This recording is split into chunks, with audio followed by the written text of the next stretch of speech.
그 2026년 그 재판 관련 일정을 좀 알아보도록 하겠습니다.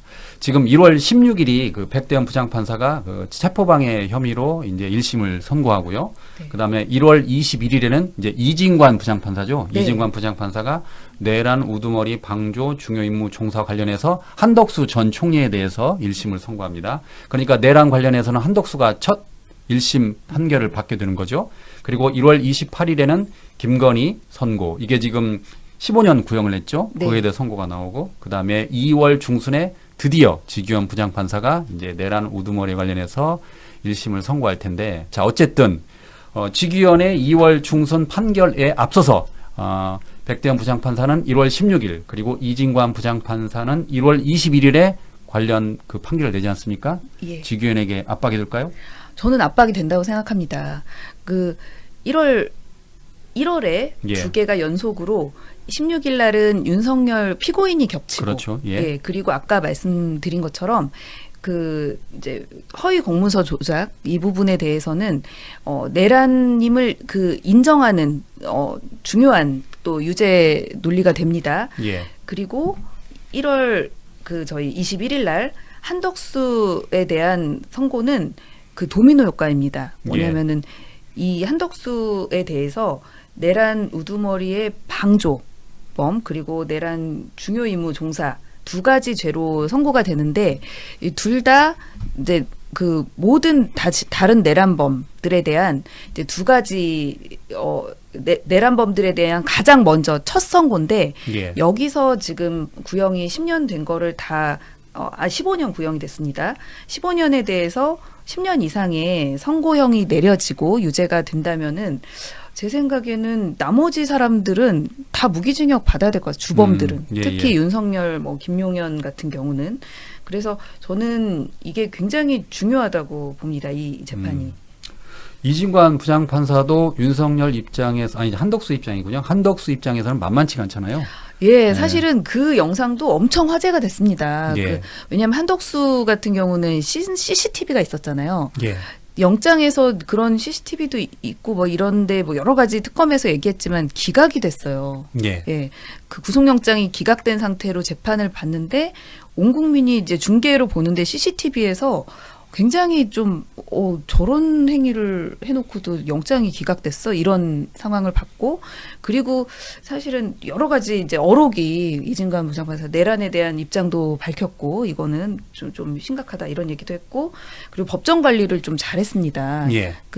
이 지규현하고 굉장히 이렇게 대비가 되게 됐죠. 네, 변호인들의 법정 소락을 뭐 즉시 이렇게 제지를 하고 감치 명령까지.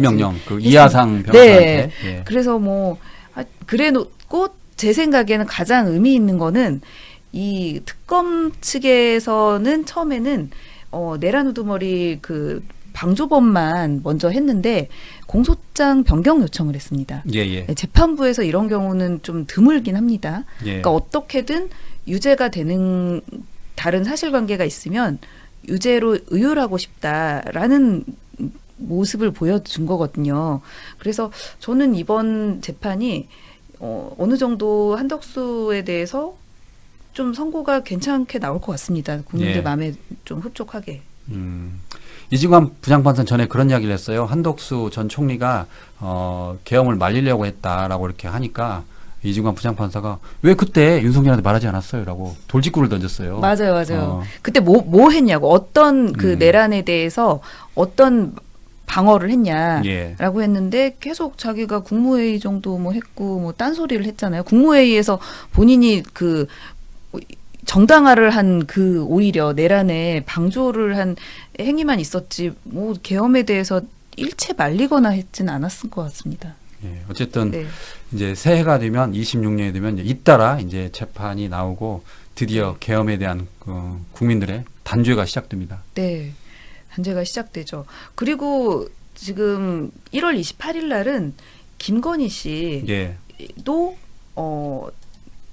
김건희 씨도 선고가 나옵니다. 예.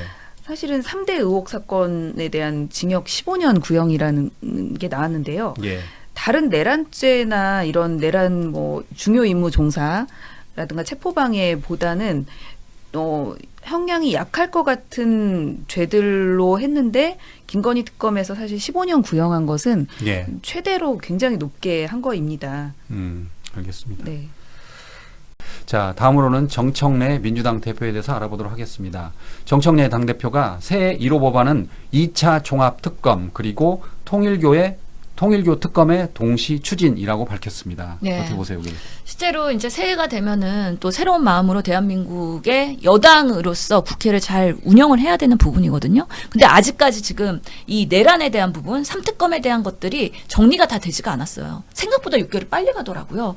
그래서 여전히 남아있는 부분에 있어서는 마무리를 하고 제대로 된 수사의 종결부를 찍어야 된다. 종지부를 찍어야 된다라는 생각에서 2차 특검의 필요성을 계속해서 얘기하고 있는 거고요. 특히나 통일부 특검에 대해서는 국힘이 우리 민주당에 마치 우리가 통일교와 유착돼 있는 것처럼 정교 유착에 대한 그런 혐의를 몰고 가려고 그쪽에서 이제 공격으로 들어왔던 거를 우리가 오히려 더 수세를 전환시켜서 프레임 전환을 통해서 통일교와의 그런 문제점들에 대해서 특검 가자 했으니까 아마 양 특검이 이제 내년 초에 같이 진행이 된다 그러면 통일교의 문제 그리고 이 내란 관련한 수사와 특검에 대한 부분들도 어느 정도 정리가 되지 않을까라는 면에서는 중요한 아이템을 잘 잡았다. 그래서 여전히 대한민국의 개혁은 계속해서 진행되어야 된다라는 면에서는 동의합니다. 처음에는 민주당이 그 통일교 특검을 안 받겠다고 그랬잖아요. 근데 갑자기 정청래 대표가 받겠다라고 했어요.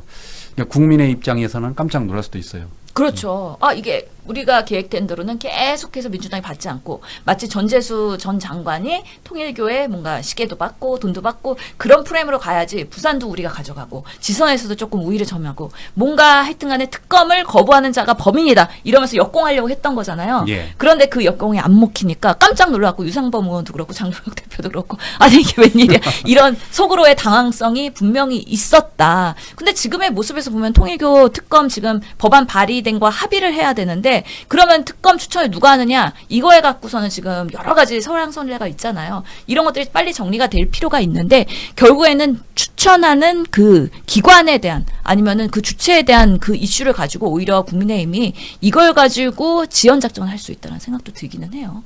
그래서 이게 결국에는 국민의힘이랑 연결되어 있는 많은 한일 해저 터널부터 해가지고 윤석열 대선 후보 때 지부에 여러 가지 비용을 대면서 결국에는 권리당원으로 투입시켰던 부분 이런 부분들이 계속해서 파면 나올 거기 때문에 결국에는 국민의힘의 깊숙하게 뿌리박은 통일교 또는 신천지 이런 부분까지도 이번에 드러날 수 있는 그들에게 입장에서는 당황스러운 특검이 될 수도 있다. 이걸 어떻게든 특검 추천을 제대로 해갖고 본인들한테 유리한 방향으로 가져가기 위한 전략을 지금 꼼수를 하고 있는 거 아니냐라는 생각도 들긴 합니다. 정청래 대표가 통일교 특검 추진 때 한 말이 있습니다. 그 통일교 특검 대상에 나경원 의원을 포함시켜야 된다라고 이야기했어요. 그러니까 지금 나경원 의원은 기자들이 물어보잖아요. 그 통일교 천정궁 갔나 안 갔나라고 물어봤더니 그게 지금 그 대답을 회피하고 있잖아요. 안 갔으면은 안 갔습니다라고 했겠죠. 예, 왜 대답을 안 하겠습니까? 갔다라고 얘기하기 싫으니까 그냥 회피하면서 그게 본질이 아니다. 통일교에서는 그게 중요한 게 아니고 천정궁 간 게 중요한 게 아니고 돈을 받았냐 그리고 뇌물이냐 뭐 이런 부분에 있어서의 제대로 된 수사가 되어야 된다 그러면서 자꾸만 이렇게 조정을 딴 데로 흘리잖아요. 그런 면에서는 나경원 의원도 지금으로서는 이 특검에 결국에는 대상이 될 수밖에 없죠. 그런 면에서는 지금으로서는 본인이 지선을 준비해야 되고 이제 7대3 룰로 가서 본인이 오세훈을 이기고 국민의힘의 서울시장 후보가 되고 그러면서 서울시를 결국에는 당선하려고 하는 본인의 그런 로드맵에서의 약간의 지금 예상치 못한 복병이 생긴 것이죠. 그런 면에서의 본인이 피해 나갈 수 있을지 지금 뭐 여러 가지 이슈들에 있어서 계속해서 패스트트랙에서도 재판 판결이 나왔고요. 그 이후에도 여러 가지 그런 공격점들이 있는 것인데 본인이 이걸 잘 헤쳐나가서 오선을 이길 수 있는지 이것도 내년 초의 관전 포인트라고는 보입니다. 예. 그런데 이제 특검이 들어가면 쉽지 않을 겁니다. 일단 통일교 특검이 딱 뜨는 순간 네. 이제 나경원을 정조준할 거 아니에요. 특검이. 그럴 수밖에 없죠. 명태균 때 오세훈이 자유롭지 못했던 것처럼 통일교 특검하면은 나경원도 어디까지 그러면은 천정궁에 가서 한학지 총재한테 인사를 하고 용돈을 받았는지 아니면 다른 뇌물수수의 모종의 그런 곁들이 있었는지 통일교가 보니까 특징이 되게 굵직한 정치인들만 만나요. 저같이 초선 의원들한테는 연락도 안 와요.